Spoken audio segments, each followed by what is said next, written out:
tikus-tikus yang berbeda, sehingga nanti kita bisa hitung jumlah tikus secara keseluruhan ada 27 tikus. Nah, ini harusnya berarti kita ke main Whitney dulu baru ke sini ya. Sama seperti pada uji main Whitney minggu depan aja. Gabungkan seluruh data contoh sehingga akan diperoleh sebanyak N pengamatan, N besar. Jadi kita gabungkan 3 kelompok ini, kelompok 1, kelompok 2, dan kelompok 3 itu jadi satu satuan. Sehingga nanti totalnya adalah 27. Jadi kita gabung. Ini datanya, kemudian ini kelompoknya. Aslinya kan bentuknya seperti ini ya, pas digabung.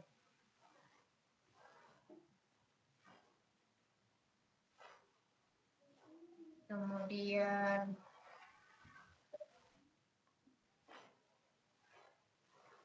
LSD.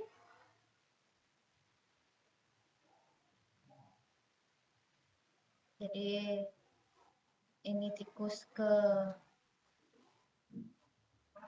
1, 2, 3. Oke, ini kontrol sampai situ. Ini LSD, kemudian kelompok yang terakhir itu UML.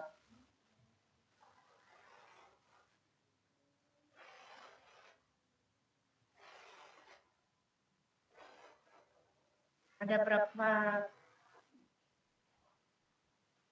Ini ada 27 tikus. Ini serotoninnya. Kemudian yang ini adalah perlakuannya. Oke.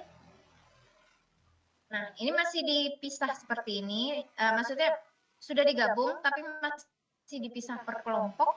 Kemudian, kalau sudah, kita akan beri peringkat setiap pengamatan dari yang paling kecil sampai paling besar. Nah, karena kita ngerjainnya di Excel, kita bisa melakukan namanya bisa kita shot dari yang paling kecil ke paling besar. Coba kalau ini kita coba balikin dulu shotnya, custom shotnya by kelompok. Coba kita bikin dulu. Nah, ini kan data aslinya gini ya, data aslinya gini. Ini yang kontrol, ini yang LSD, ini yang UML. Nah, karena kita ngerjainnya pakai Excel, kita bisa custom untuk kita short by data serotonin. Jadi gabung itu serotonin ya. Kita akan cari dari yang paling kecil ke paling besar. Nah, jadi seperti ini. Kemudian kita kasih peringkat 1, peringkat 2, peringkat 3, seterusnya sampai peringkat ke-27. Nah, kemudian kita cek ada nggak yang nilainya sama. Kalau ada yang sama, kayak kasus kemarin di korelasi Spearman, kita akan kasih namanya peringkat dengan nilai tengah. Jadi kita cari nilai tengah untuk peringkat yang sama. Contoh yang 325, ini dia berulang 2 kali. Ini dia peringkatnya 4 sama 5. Kita cari nilai tengahnya, 4 ditambah 5 itu 9, bagi 2 jadi 4,5. Sehingga LSD ini kita kasih peringkat 4,5, 4,5. Kemudian 340 itu ternyata berulang 4 kali. Berulang 4 kali, dia ada di peringkat 1, 2, 3, 4, 5. Dia di peringkat 6, 7, 8, 9. Nah, kita akan cari nilai tengah untuk peringkatnya. 6 ditambah 7 ditambah 8 ditambah 9, nilai tengahnya adalah 7,5. Sehingga untuk 340 itu masing-masing akan kita kasih peringkat untuk 340 kita akan masing-masing kasih peringkat 7,5, 7,5. Seterusnya sampai terakhir. Kemudian karena lagi ngerjain ini sekalian kita cek dia berulang berapa kali sih? Nah, 325 ini berulang 2 kali. Ini dikasih 2. Kenapa? Kemarin ingat waktu nyari korelasi Spearman, itu kan kita lakukan koreksi kalau ada TAIS-nya. Di situ kita harus nyari bilangan pokok untuk nilai yang sama tersebut. Jadi misalnya kalau berulangnya 2 kali maka bilangan pokoknya 2, berulangnya 3 kali maka bilangan pokoknya 3. Seperti itu kan ya. Nah, ini langsung kita kerjain. Jadi 325 itu berulangnya 2 kali, 340 berulangnya 4 kali, 356 berulangnya 3 kali. Supaya nanti waktu ngerjain koreksi kruskelwalis tinggal lihat ini aja. Nggak perlu hitung-hitung lagi gitu ya. Oke, kita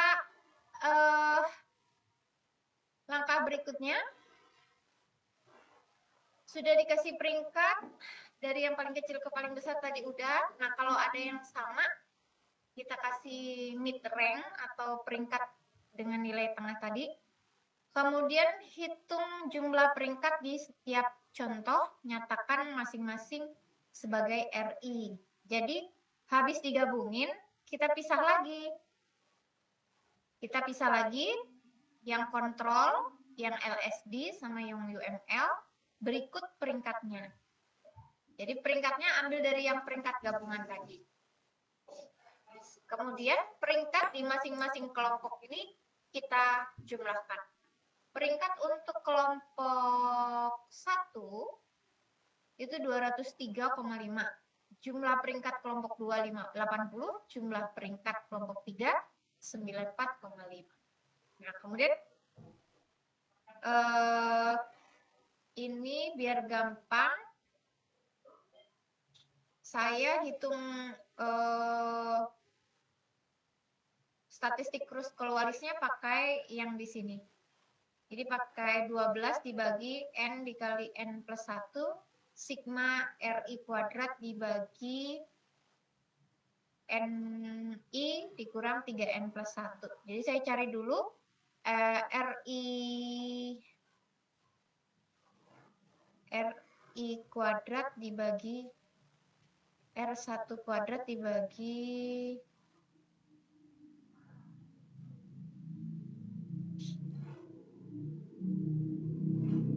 ini bukan pangkat 3 tapi pangkat 2 ya.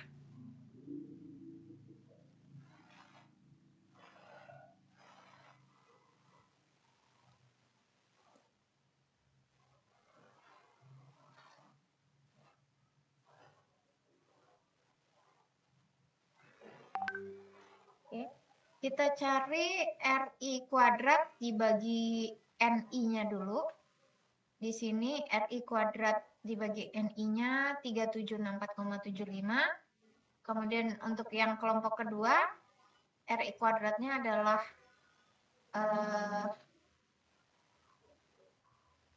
apa sih miring-miring? Bentar ya. Oh, nggak benar ya. R2 kuadratnya, R2 kuadrat dibagi N2-nya 800, R3 kuadrat dibagi N3 itu 1116,281. Kemudian nanti baru kita hitung nilai kruskelwalisnya pakai rumus yang 12 dibagi N besar. N besar itu jumlah keseluruhan rankingnya atau jumlah tikusnya secara total. Berarti 27 kan ya. Dikali 27 plus 1 dikali sigma RI RI per NI dikurang 3N plus 1. Nah, ini di sini kan udah pakai Excel, jadi kita hitung seperti ini. 12 dibagi 27 kali 27 plus 1 dikali jumlah RI kuadrat dibagi NI dikurang 3 kali 27 ditambah 1. Hasilnya 6,18. Ini adalah nilai kruskelwalis, tapi dengan asumsi TAIS-nya nggak ada. Tapi ternyata TAIS-nya ada, sehingga kita perlu menghitung nilai kruskelwalis koreksi. Itu kita pakai rumus yang ini. Nilai kruskelwalis koreksi sama dengan H Kak, jadi hitungan kita sebelumnya, nilai cross keluaris yang sebelumnya, dibagi 1 dikurang sigma T dibagi N pangkat 3 min N. Sigma T-nya itu berarti sama kayak kemarin, rumusnya adalah T pangkat 3 dikurang T, di mana T itu adalah bilangan pokok, berarti nilai tersebut berulang berapa kali. Nah, di sini kita punya yang dari sini tadi ya, kita pindahin ke sini. Ada 2, kemudian di sini ada 4, ada 3, ada 3, kemudian ada 2, ada 4, ada 2, sesuai yang di sini. Kemudian kita cari apa namanya? T besarnya dulu. Kalau kemarin kan sigma X sama sigma Y. Karena kan kemarin 2 variabel. Kalau ini kan hitungannya 1 variabel sebenarnya. Nah, di sini kita nggak pakai notasi sigma X atau sigma Y, tapi kita pakai notasinya sigma T. Tapi sama aja rumusnya kayak kemarin. Jadi bilangan pokok pangkat 3 dikurang bilangan pokok itu sendiri. Jadi kayak kalau ini 2 pangkat 3 dikurang 2. 2 pangkat 3 itu 8. Jadi 2 kali 2 kali 2 itu 8, dikurang 2, 6. Ini 4 pangkat 3 dikurang 4. Jadi 4 kali 4 itu 16 kali 4, 64 dikurang 4, 60. Seterusnya. Kemudian nanti dapat jumlah tiles-nya berapa. Baru setelah itu kita masukin ke rumus.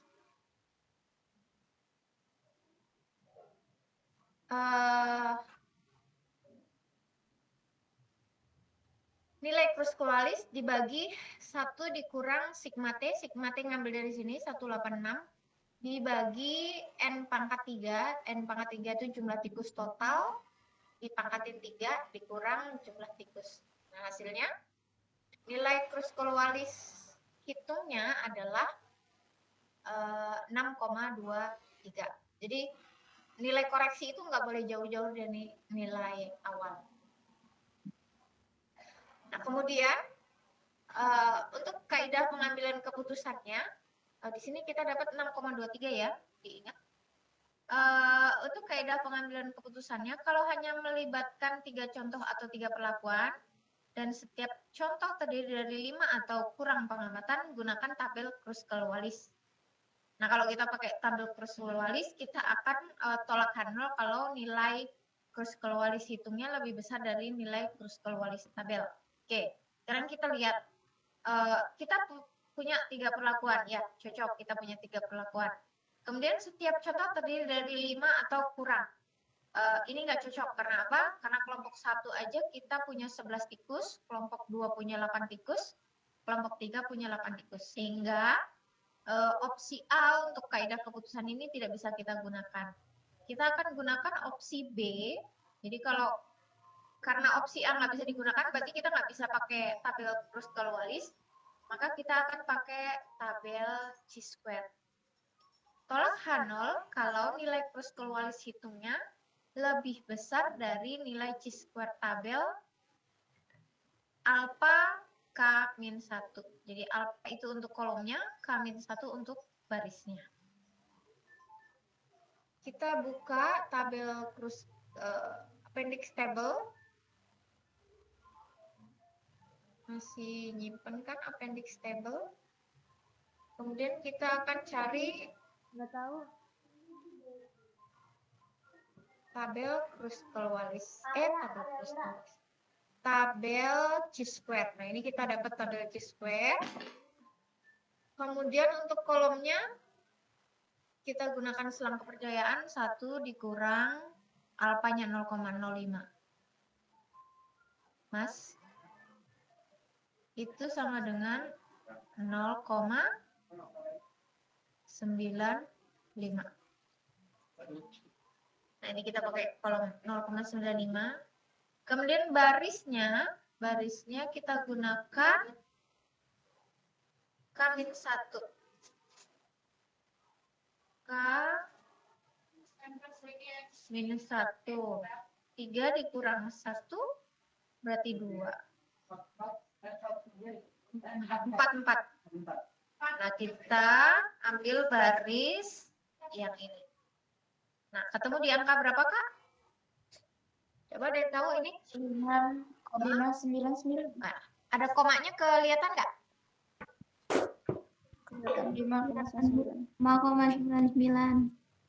Oke, nah kita dapat nilai chi-square tabelnya 5,99. Oke, kita balik ke sini. Tolak H0 kalau nilai nilai Kruskal-Wallisnya lebih besar dari nilai tabel. Lihatnya di sini. Di sini kita punya 6,23. Nah, kalau kita punya 6,23 sama 5,99, itu kita kira-kira besar yang mana? Hitungnya. Lebih besar yang nilai Kruskal-Wallis hitung ya. Kruskal-Wallis hitung. Nah, kalau lebih besar, maka kita akan tolak H0. Jadi kalau ini ditolak, berarti yang diterima yang mana? H1 minimal. Oke. Yang kita terima adalah H1.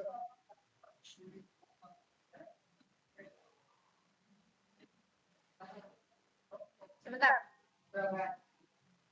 Ini baby cream pasangan aku. Oke, berarti kita ambil yang ini ya. Jadi kesimpulannya adalah minimal ada satu perlakuan yang memberikan pengaruh yang berbeda terhadap serotonin otak pada anak tikus. Cuma kita nggak tahu apakah kalau satu itu kan berarti salah satu, apakah itu yang UML atau LSD atau yang kontrol, atau kalau minimal ada satu yang beda berarti bisa jadi dua yang beda. Jadi maksudnya kan itu minimal ya. Jadi kalau ada satu yang beda bisa UML, bisa LSD, bisa kontrol. Minimal ada dua yang beda. Jadi bisa jadi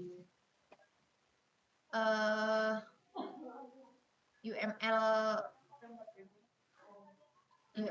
sama LSD beda, tapi kontrolnya ini sama dengan misalnya antara LSD atau UML, atau tiga-tiganya memang beda semua gitu. Itu kalau kita pakai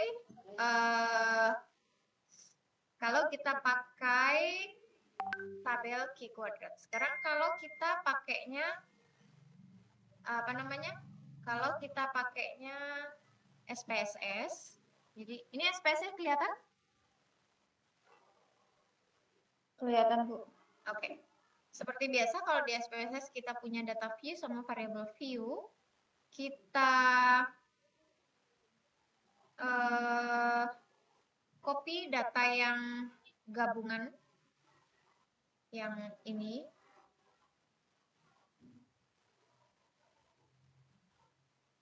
ke data view. Oke.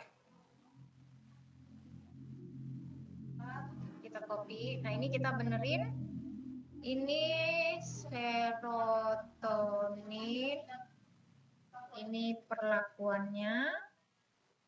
Nah, perlakuannya ini bentuknya string ya, karena bentuknya angka kan ya. Jadi, dia bukan numerik, tapi string karena angka. Kalau yang serotonin, ini angka. Sehingga di sini harus pilih numerik. Yang numerik ini desimalnya kita buang aja, karena kita nggak butuh. Labelnya mau dikasih serotonin lagi juga nggak apa-apa. Kemudian value nggak usah karena si string ini nggak kita input dalam numerik. Kemudian measure-nya yang ini kita kasih scale. Nah, yang string perlakuannya tadi kita kasih nominal. Kenapa nominal? Karena kan kontrol LSD sama UML itu label doang kan ya. Nggak ada yang lebih tinggi antara UML, LSD sama kontrol. Sehingga di sini bentuknya sehingga di situ bentuknya nominal. Oke, sekarang kita masuk ke analisis. Pilih non-parametric test, ambil yang independent sample, di sampel yang saling bebas. Oke. Kemudian pilih compare median across the group. Grupnya ini yang ini tadi ya, control, LSD, UML itu grupnya. Kemudian kita run. Oke, ini kita pindah ke test field, perlakuan kita pindah ke grup. Setting. Oke. Kita mau pakai Kruskal-Wallis. Karena kelompoknya 3. Kalau kelompoknya cuma 2, kita bisa pakai Whitney. Kemudian compare median, kita yang mau kita compare median. Apalagi ya, test optionnya pakai alpanya 0,05 sehingga selang kepercayaannya 95%. User missing nggak ada data yang kosong. Oke, kita running.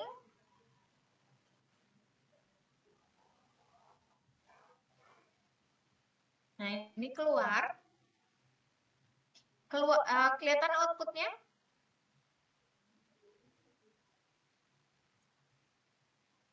Kelihatan, Bu.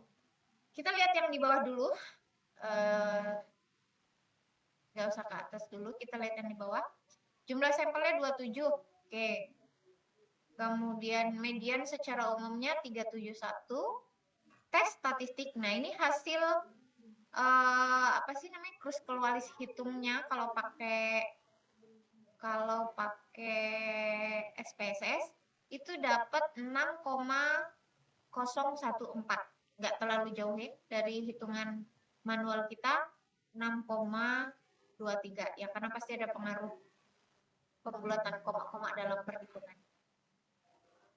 Derajat bebasnya 2 karena perlakuannya kan ada 3 dikurang 1 jadi 2. Kemudian lihat asimptotik signifikansi dua arahnya. Ini diperoleh hasil 0,049. 0,049. Nah, kalau pakai hasil dari SPSS itu kita nggak perlu buka-buka tabel Kruskal-Wallis atau tabel chi-square lagi. Cukup membandingkan nilai asimptotik signifikan ini dengan alfa yang kita pakai. Kalau misalnya kita pakai alfanya 0,05. Di sini 0,049. Lebih besar alfa atau lebih besar nilai ini kira-kira? Alfa, Bu. Lebih besar nilai alfa. Kalau lebih besar nilai alfa, itu kita, karena ini kan kebalikan dari yang tabel ya. Kalau tabel, itu kalau mau tolak H0 harus lebih besar. Berarti kalau terima H0, ini tandanya dirubah, jadi lebih kecil. Nah, kalau mau pakai yang tadi, nilai signifikansi dibandingkan dengan alfa, itu dibalik. Jadi kalau mau tolak H0, maka nilai signifikansinya harus kurang dari nilai alfa. Jadi kalau mau tolak H0, nilai signifikansinya harus kurang dari nilai alfa. Nah, kira-kira kalau nilainya segini, kita tolak atau terima H0?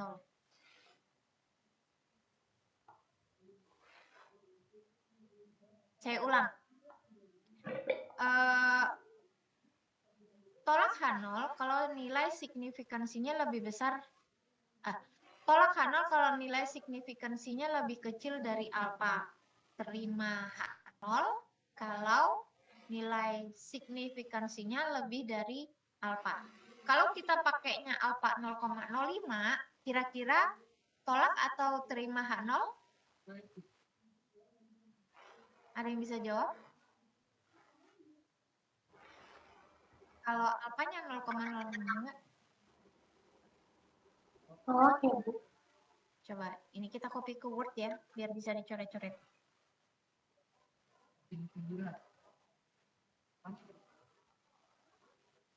Oke. Nah, ini kan signifikansinya. Nah, kalau alfanya kita 0,05.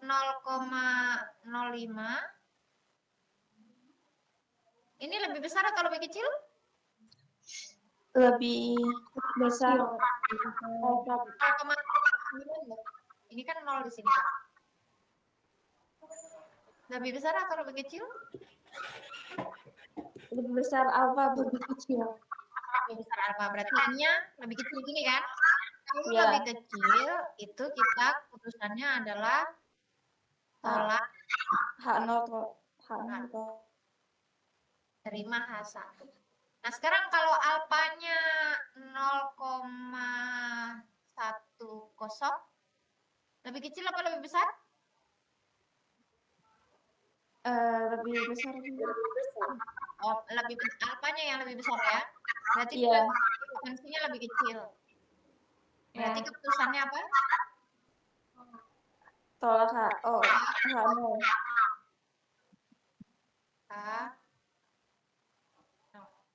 Tapi kalau nilai signifikansinya 0,025,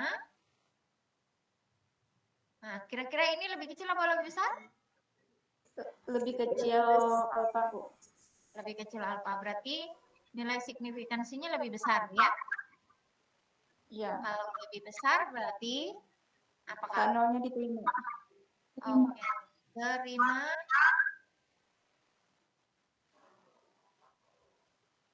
H0. Nah, kalau pada perhitungan manual tadi, kan kita saklek ya, cuma bisa satu opsi doang, karena nilai apa itu namanya, Kak? Krus-kelualis hitungnya kita bandinginnya antara pakai krus-kelualis tabel atau pakai, sebenarnya nggak saklek juga sih, karena tergantung alfanya di sini sih ya. Tergantung alfa di sini. Manualnya tadi berapa sih, Kak? 6,23.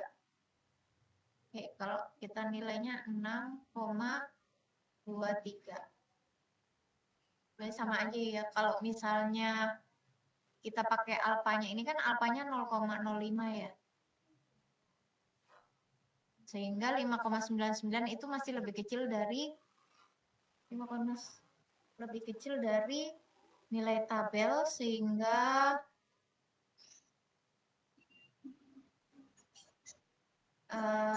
kalau lebih kecil berarti terima H0 kan ya? Ini tadi salah ya, Kak? Iya, manualnya tolak Manualnya harusnya terima H0 kan, Kak?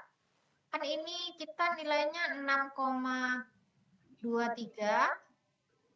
nilai C-square-nya 5,99. Iya. Berarti lebih besar apa lebih kecil? Lebih kecil alfanya. Kalau lebih kecil berarti terima apa tolak? Ditolak H0.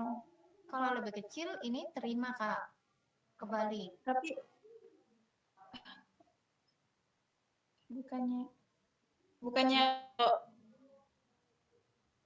Iya, gini, kan ini yang manual nih.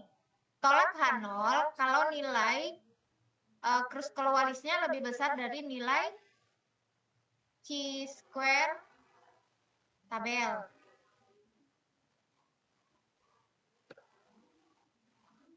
Gini, kita di sini. Tulis di sini ya. Kan kalau misalnya ini yang tabel ya. Kalau tabel,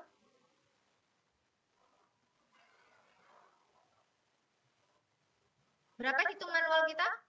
6,23. Sama dibandingin sama 5,99. Lebih besar apa lebih kecil? Lebih besar. lebih besar. Kalau lebih besar, itu berarti Tolak H0. tolak apa ini ya, Pak? Ini soalnya di sini Itu udah diganti sama Ibu soalnya kan apanya? tadi yang di B-nya itu tadi diganti soalnya kan kalau dia pakai apa itu SP itu kan beda. Kalau di sini kan yang gede itu nilai P hitungnya. Nilai hitungnya, sedangkan yang pakai SP itu yang alfanya harus gede nilainya. Oh, berarti salah yang di sini saya.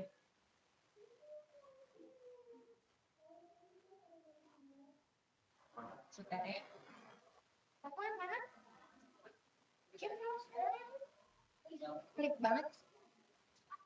Ini harus lebih besar untuk bisa terima H0. Berarti ini kebalikannya.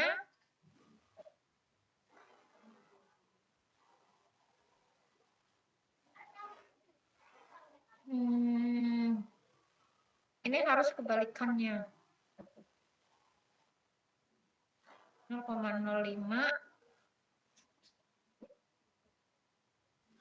Berarti ini kebalikannya ya? Iya, Ibu.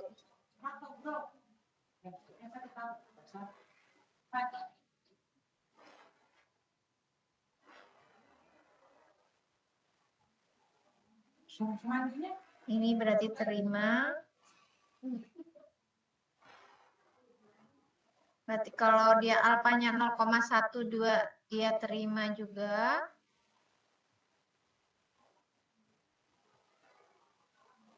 Kalau dia nilai asimptotiknya lebih besar dari 0, dari alfa berarti di sini tolak. Benar nggak ya?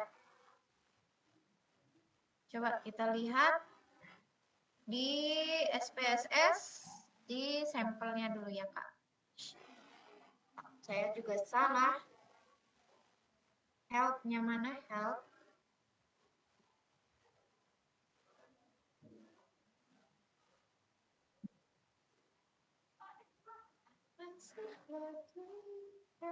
Mana ya contohnya?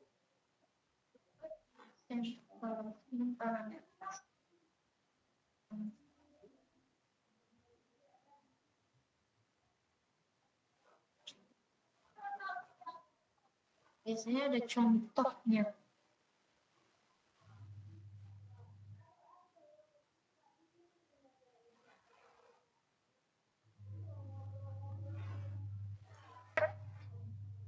Masih ada. Prestowalis adalah pengembangan dari Mann-Whitney.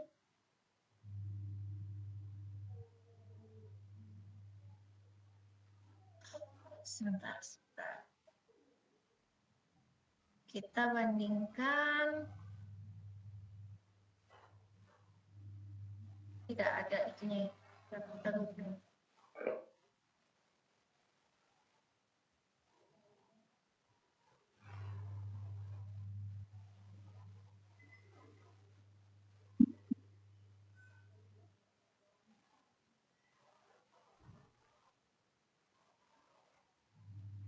Nilai P itu signifikansi tadi ya. Harus lebih kecil. Nilai P harus lebih kecil dari nilai signifikansi agar hipotesis nolnya ditolak.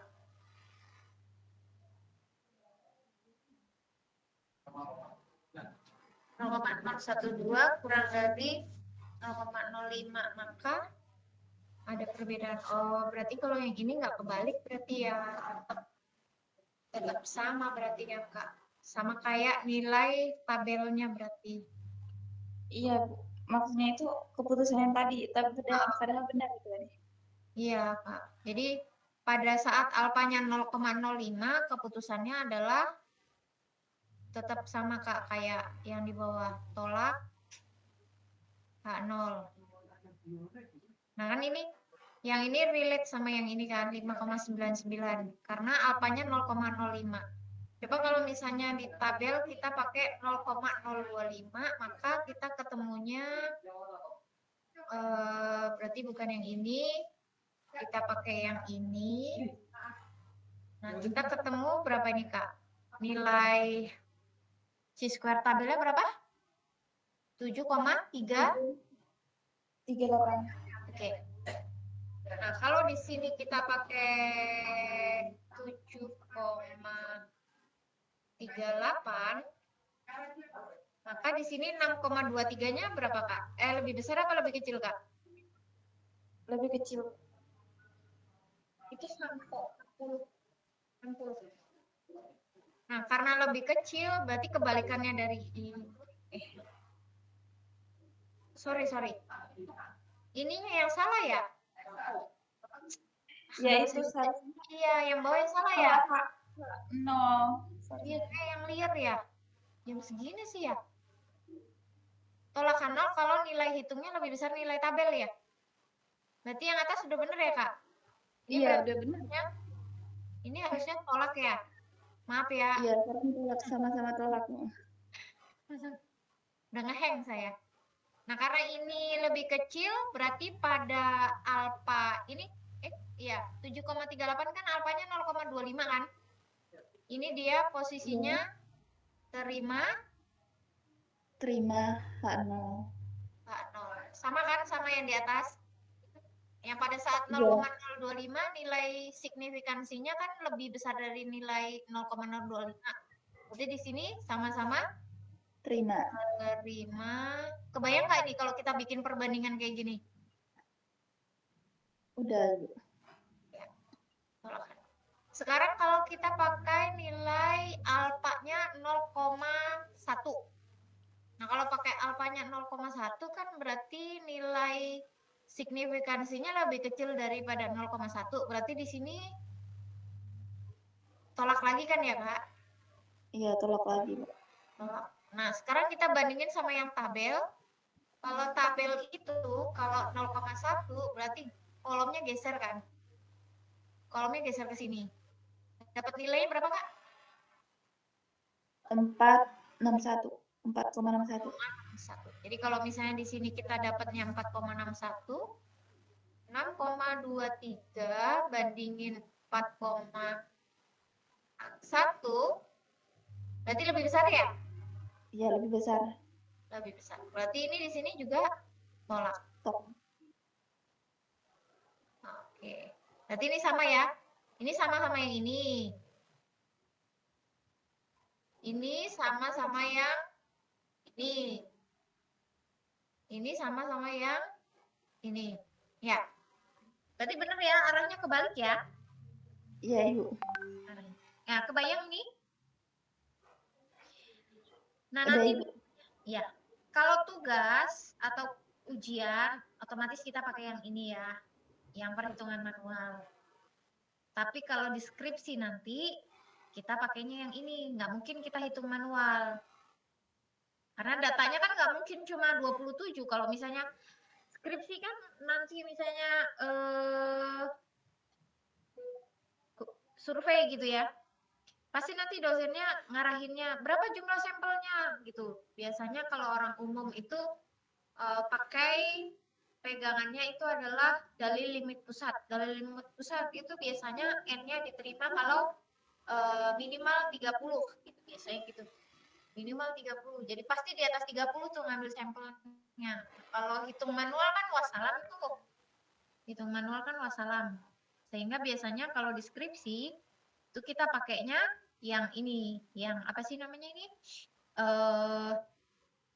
Output dari bisa SPSS, bisa Minitab, bisa ya aplikasi-aplikasi statistik yang lain. Nah, nanti yang dibahas bisa untuk kaidah pengambilan keputusannya bisa pakai nilai Kruskal-Wallis hasil perhitungan atau bisa pakai nilai apa namanya ini? Nilai kalau kita ngomongnya sih p-value atau nilai signifikansi. Kalau yang ini itu bandinginnya sama tabel. Kalau nilai signifikansi kita bandinginnya sama alfa. Nah, nanti tergantung. Ya sebenarnya pakai tabel juga tetap aja harus nentuin alfanya gitu kan ya. Jadi nanti juga tergantung bagaimana kaidah pengambilan keputusannya tergantung berapa alfa yang kita pasang. Kalau konvensinya kalau tidak disebutkan pakai alfa 0,05. Tapi kalau misalnya ada peneliti yang berani pasang alfa kecil, ya oke aja. Berarti penelitiannya kredibilitasnya lebih tinggi. Jadi semakin besar alfa, semakin kredibilitas penelitian itu diragukan. Semakin kecil alfa, semakin kredibilitas penelitian itu semakin tidak diragukan. Permasalahannya apakah peneliti itu mampu menjamin atau menggaransi bahwa penelitiannya mampu bukan menahan tapi menjaga supaya error atau kesalahan selama penelitian itu sedemikian rupa sehingga dia bisa menghasilkan error yang kecil. Jadi similar, jadi error yang kecil itu kayak menggambarkan alfa yang kecil. Bukan sama tapi menggambarkan. Kebayang sampai sini?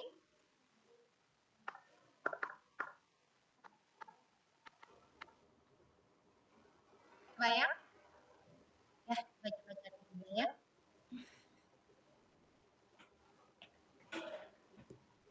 Oke, ada yang mau ditanya di sini?